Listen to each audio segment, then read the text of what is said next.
নদীর তীরে সাইকেল চালানোর অনুভূতি অন্যরকম। চারপাশে যতদূর চোখ যায় শুধু সবুজ আর শান্ত নদীর ঢেউ। হালকা বাতাস মুখে লাগছে, মনে হচ্ছে সব দুশ্চিন্তা দূর হয়ে যাচ্ছে। নদীর পাশে সাইকেল চালানো সত্যি এক অন্যরকম আনন্দ। এখানে কোনো ভিড় নেই, কোনো শব্দ নেই, শুধু প্রাকৃতির মিষ্টি সুর। মনে হচ্ছে শহরের কোলাহল থেকে পালিয়ে শান্ত এক জগতে এসেছি। কিছুক্ষণ পর সাইকেল থামালাম, ধীরে ধীরে হাঁটতে হাঁটতে নদীর ঘাটে এলাম।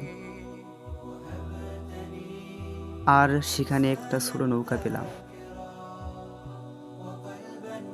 নৌকায় বসে মাঝখানে যখন দুলতে লাগলাম, তখন মনে হলো এই শান্তির অনুভূতি আসলেই বর্ণনার বাহিরে।